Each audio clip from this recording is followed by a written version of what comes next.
South India Shopping Mall, The Wedding Mantra, Sarikotta Wedding Collection, South India Shopping Mall.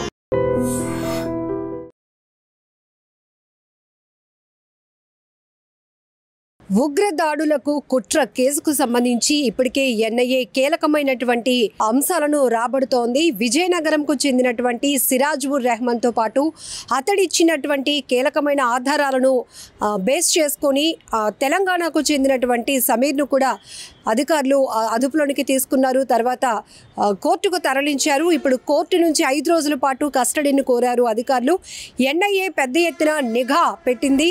ఈ నేపథ్యంలోనే AP Telangana counter intelligence అధికారులు జాయింట్గా నిర్వహించినటువంటి ఆపరేషన్లో వీరిద్దరిని మొదట అదుపులోనికి తీసుకున్నారు. ఆ తర్వాత వీరి నుంచి కీలకమైనటువంటి ఆధారాలను కూడా రాబడుతున్నారు. ఇప్పటికే పేలుళ్లకు సంబంధించినటువంటి ఏవైతే మెటీరియల్ కొనుగోలు చేసినటువంటి అంశం దగ్గర నుంచి మొదలు వీరు ఎక్కడ రిహార్సల్ చేయాలనుకున్నారు, మన దేశంలో ముఖ్యంగా హైదరాబాద్ సిటీలో ఎక్కడ కీలకమైనటువంటి ప్రాంతాలు ఈ పేలుళ్ళు చేసేందుకు ఎంచుకున్నారు అనే అంశాలు కూడా ఈ రిమాండ్ రిపోర్ట్లోనైతే పొందుపరచడం కూడా జరిగింది.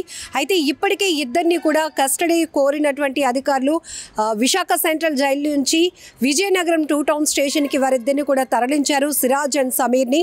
సో ఈ నేపథ్యంలోనే పూర్తిగా విజయనగరం జిల్లా అంతా పోలీసుల వలయంలో ఉంది అని చెప్పొచ్చు. పూర్తిగా భద్రతా బలగాలు పెద్ద ఎత్తున మోహరించినటువంటి పరిస్థితి. అయితే ఈ కేసు పురోగతిలో భాగంగా ఎన్ఐఏ అలాగే కౌంటర్ ఇంటెలిజెన్స్ అధికారులు కూడా పూర్తి స్థాయిలో, అలాగే విజయనగరం 2 టౌన్ పోలీసులు మొత్తం సంయుక్తంగా ఒక టీం వర్క్గా ఫామ్ అయి అసలు ఈ దాడులకి సంబంధించినటువంటి ఉగ్రవాద భావజాలాలు కలిగినటువంటి ఈ వ్యక్తులతో ఇంకా ఎవరెవరు ఉన్నారు అనే దానిపైన ఫస్ట్ విజయనగరంకు చెందినటువంటి సిరాజ్ కాంటాక్ట్స్ పై ఎక్కువగా ఫోకస్ పెట్టారు. ఆయన కాల్ డేటాను అయితే పరిశీలించారు అధికారులు.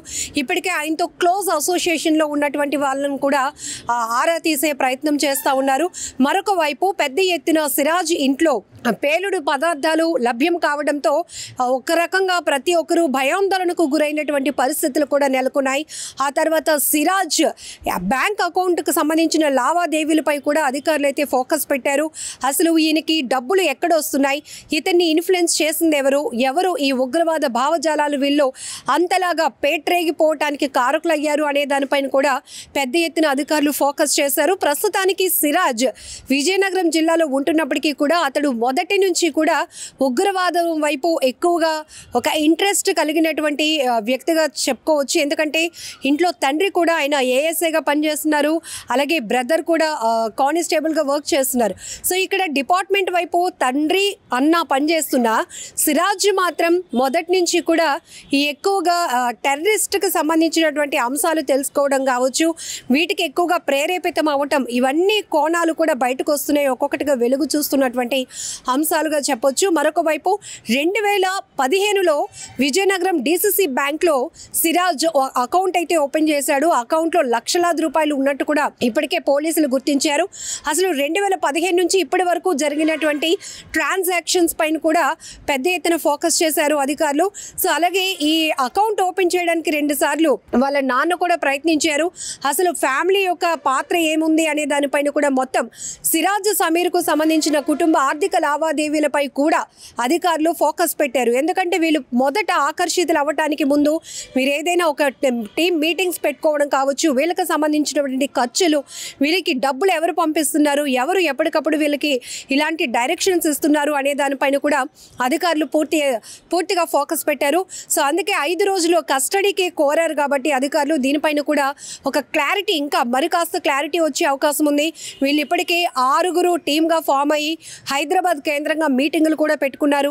అలాగనే మరొక వైపు ఇంకొక సందర్భంలో కూడా, అంటే కేసు ఇన్వెస్టిగేషన్లో భాగంగానే ఈ పేలుడు పదార్థాలు అమ్ముతున్నటువంటి మరో 3 కూడా అధికారులు గుర్తించి అదుపులోనికి తీసుకున్నట్టు తెలుస్తుంది. వాళ్ళ వద్ద ఇతను నేరుగా వెళ్ళి పేలుడు పదార్థాలు కొన్ని కొనుగోలు చేశాడు, మరికొన్ని ఆన్లైన్లో ఆర్డర్ పెట్టుకున్నట్టు కూడా తెలుస్తుంది. ఒకసారి మరి సిరాజ్కు సంబంధించినటువంటి పూర్తి డీటెయిల్స్లోనికి వెళ్దాం. అసలు ఇతను ఎక్కడ పట్టుబడ్డాడు, ఎలా ఇతని పైన ఆయన అనుమానాస్పదమైన కదలికలు ఎవరిలో అనుమానం కలిగించాయి, పోలీసులకు మొదట ఎవరు ఇన్ఫర్మేషన్ ఇచ్చారు, ఎన్ఐఏ అధికారులు పెహల్గాం దాడి తర్వాత ఖచ్చితంగా దేశంలో ముఖ్యంగా హైదరాబాద్ కేంద్రంగా ఉగ్ర దాడులు జరగటానికి కుట్రలు జరుగుతున్నాయని తెలుసుకున్నారు.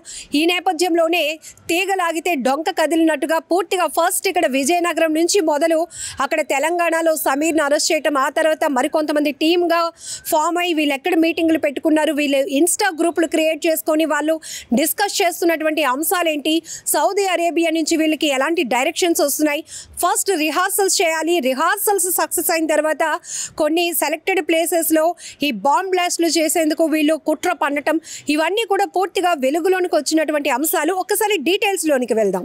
పెహల్గాం దాడి తర్వాత మన దేశంలో ఎక్కడైనా ఎప్పుడైనా దాడులు జరగటానికి అవకాశం ఉంది అని చెప్పి నిఘా వ్యవస్థలు అప్పటి నుంచి కూడా అప్రమత్తమయ్యాయి. ఆ తర్వాత హైదరాబాద్ కేంద్రంగా కొంతమంది ఉగ్రవాద భావజాలాలు కలిగినటువంటి వ్యక్తులు ఒక చోట చేరి ఇన్స్టా గ్రూప్ని క్రియేట్ చేసుకొని వీళ్ళు పెద్ద ఎత్తున ఈ కదలికలు చేస్తున్న దానిపైన కూడా ఎన్ఐఏ ఫోకస్ పెట్టింది.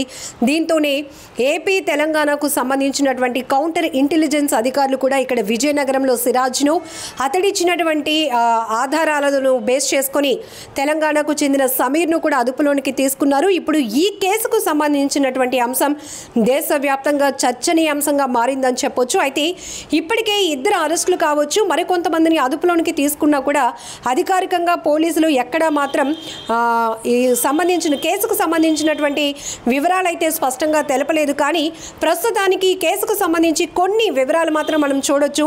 అసలు ఏపీ తెలంగాణ పోలీసులు ఈ జాయింట్ ఆపరేషన్ ఏ విధంగా చేపట్టారు, ఇందులో ఏపీలోని విజయనగరం, తెలంగాణలోని హైదరాబాద్లో అసలు పోలీసులు ఏం చేస్తున్నారు అనే దానిపై కూడా పెద్ద ఎత్తున చర్చ నడుస్తోంది. విజయనగరం పట్టణం రాజానగర్ వద్ద సిరాజ్ ఉర్ రెహమాన్ను మే 16వ తేదీన అయితే విజయనగరం 2 టౌన్ పోలీసులు అరెస్టు చేశారు. కౌంటర్ ఇంటెలిజెన్స్ పోలీసులు ఇచ్చినటువంటి ఇన్ఫర్మేషన్తో స్థానిక పోలీసులు అతన్ని అరెస్ట్ చేసి విజయనగరం కోర్టులో రిమాండ్ చేశారు. అయితే అతని వద్ద నుంచి ఒక మోటార్ సైకిల్, ఒక బ్యాగ్ను కూడా స్వాధీనం చేసుకున్నారు విజయనగరం 2 టౌన్ పోలీసులు. Lenovo tab, electronic weighing machine, aluminium powder, potassium nitrate packet, sulphur powder, twinkle star packet, PVC gum, blade, HDPE పైప్ను సిరాజ్ వద్ద అయితే పోలీసులు స్వాధీనం చేసుకున్నారు.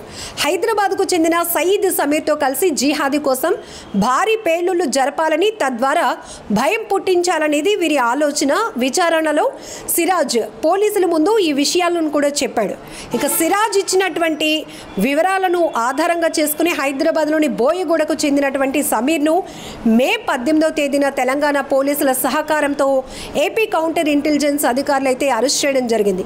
తొలుత సమీర్ను అరెస్ట్ చేసినప్పుడు ఎందుకు తీసుకెళ్తున్నారు, ఏం జరిగిందనే దానిపై కుటుంబ సభ్యులకు చెప్పకపోవడంతో వారు కూడా స్థానిక పోలీసులకు ఫిర్యాదు చేశారు. గుర్తు తెలియని వ్యక్తులు సమీర్ను తీసుకెళ్లారని స్థానిక పోలీసులకు కుటుంబ సభ్యులు కంప్లైంట్ ఇచ్చారు. తీవ్రవాద కార్యకలాపాలకు పాల్పడుతున్నారనే ఆరోపణలపై అతన్ని అరెస్టు చేసినట్లు పోలీసులు వారికి సమాచారం ఇచ్చారు. ఈ ఆపరేషన్లో ఏపీ పోలీసులు భాగస్వామ్యమయ్యారు. వారు వచ్చి సమీర్ను అదుపులోనికి తీసుకొని వెళ్లారు. అయితే ఈ కేసును వారే పరిశోధిస్తున్నారు అని హైదరాబాద్కు చెందినటువంటి పోలీసు ఆఫీసర్ కూడా చెప్పడం జరుగుతోంది. ఇరువురిని విజయనగరం జిల్లా కోర్టులో పోలీసులు రిమాండ్ చేశారు. కోర్టు వారికి ఈ నెల 30వ తేదీ వరకు కూడా రిమాండ్ విధించింది.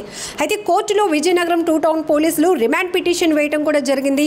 విచారణకు అప్పగించాలని, దీంతో మరిన్ని కీలకమైన అంశాలు రాబట్టే అవకాశం ఉందని కూడా వారు చెప్పారు.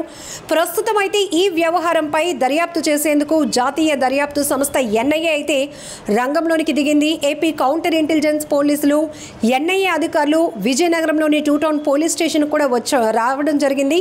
స్టేషన్ వద్ద అయితే మాత్రం చాలా పోలీసు భద్రతా బలగాలు తీవ్రంగా మోహరించాయని చెప్పొచ్చు. సో ఒక్కసారిగా విద్యల నగరంగా చెప్పబడే విజయనగరం ఉలిక్కి పడిందని చెప్పొచ్చు. ఇలాంటి విజయనగరం ప్రాంతంలో ఎక్కువగా విద్యావంతులు కావచ్చు, కళాకారులు ఉంటారు. అలాంటి ఒక జిల్లా ఇప్పుడు ఉగ్ర దాడులకు సంబంధించినటువంటి కుట్ర పన్నుతున్నారు. అందులో కీలకమైన వ్యక్తి విజయనగరంలో ఉంటున్నాడు. విజయనగరంలోనే ఎన్ఐఏ బృందాలు కావచ్చు, ఏపీ, తెలంగాణ కౌంటర్ ఇంటెలిజెన్స్ పోలీసులు అలాగే విజయనగరం పోలీసులు మొత్తం పోలీసు వ్యవస్థ ఇంటెలిజెన్స్ వ్యవస్థ అంతా అప్రమత్తమై విజయనగరం పైన పెద్దగా ఫోకస్ పెట్టడం వల్ల కూడా ఒక్కసారిగా ఆ ప్రజలు షాక్ కు గురవుతున్నటువంటి పరిస్థితి. ఇప్పుడు దేశవ్యాప్తంగా కూడా ఈ కేసుకు సంబంధించినటువంటి అంశాలు ఒక్కొక్కటిగా వెలుగు చూస్తూ ఉండటం, అప్డేట్ కోసం ప్రజలు వేచి చూస్తున్నారు. చర్చనీయాంశంగా మారుతున్నటువంటి అంశంగా కూడా చెప్పుకోవచ్చు. అయితే విజయనగరం 2 టౌన్ పరిధిలో ఉంటున్నటువంటి సిరాజ్ సిగ్నల్ యాప్ లో గ్రూప్ లోని ఇన్ఫర్మేషన్ కావచ్చు, వారి మధ్య జరుగుతున్నటువంటి డిస్కషన్స్ ఇంటెలిజెన్స్ టీమ్ కి అనుమానం కలిగించేలా చేసింది. వారి కదలికలపై దృష్టి కూడా పెట్టింది. ఆ తర్వాత కొద్ది రోజులకే సిగ్నల్ గ్రూప్ కి చెందిన సిరాజ్ ను పోలీసులు అరెస్ట్ చేశారు. సిరాజ్ ను విచారించిన తర్వాత హైదరాబాద్ బోయగూడకు చెందిన సమీర్ ను కూడా పోలీసులు అరెస్ట్ చేశారు. ఈ గ్రూప్ లో కర్ణాటక, మహారాష్ట్రకు చెందిన మరికొందరు కూడా టీమ్ మెంబర్స్ గా ఉన్నట్లు పోలీసులు గుర్తించారు. వీరంతా వాట్సాప్ గ్రూప్ లో బాంబును ఎలా తయారు చేయాలి, ఆ తర్వాత బాంబు పేలితే ఎలాంటి ఎఫెక్ట్ చూపిస్తోంది, ప్రయోగం ఎక్కడ చేయాలి, ఎప్పుడు చేయాలి అనే విషయాలపై వీరు డిస్కషన్ చేసినట్లు కూడా పోలీసులు గుర్తించారు. సిరాజ్, సమీర్ ఫోన్లను కూడా స్వాధీనం చేసుకుని మరింతగా సమాచారాన్ని అయితే రాబడుతున్నారు. అయితే ఈ ఉగ్ర దాడుల కేసుకు సంబంధించినటువంటి కేసులో A1 గా ఉన్న సిరాజ్ తండ్రి పోలీస్ శాఖలో పనిచేస్తున్నారు. అలాగే సిరాజ్ గతంలో పోలీస్ గ్రూప్ 2 ఉద్యోగాల కోసం ప్రయత్నించినట్లు కూడా తెలిసింది. బీటెక్ పూర్తయ్యాక కొంతకాలం పాటు హైదరాబాద్ లో ఉంటూ ఎస్ఐ ఉద్యోగం కోసం కూడా ట్రైనింగ్ చేశాడు. బాంబులు తయారీ, తీవ్రవాద భావజాలం వైపు అట్రాక్ట్ అయ్యాడు అని చెప్పి పోలీసులు సేకరించినటువంటి సమాచారంలో ఉంది. సిరాజ్ విజయనగరంలో ఉంటున్నప్పటికీ కొత్త వలసలోని ఒక ఇంజనీరింగ్ కాలేజ్ లో చదివాడు. అదే కొత్త వలసలో ఒక కంపెనీలో కూడా ఆయన పనిచేయడం జరిగింది. ఇప్పుడు పూర్తిగా సిరాజ్, సమీర్ కదలికలపై పూర్తిగా దృష్టి సారించినటువంటి అధికారులు మొదట సిరాజ్ కు సంబంధించినటువంటి ఏ కీలక అంశాన్ని కూడా వదిలిపెట్టడం లేదు. ప్రతి దానిపై కూడా ఫోకస్ చేస్తున్నారు. అక్కడ చదివినటువంటి కాలేజ్ కావచ్చు, చేసినటువంటి కంపెనీకి సంబంధించి కావచ్చు, తన కాంటాక్ట్స్ పై కూడా, కాల్ డేటాస్ పై కూడా పూర్తిగా అధికారులు అయితే ఫోకస్ పెట్టి ఆరా తీస్తున్నారు.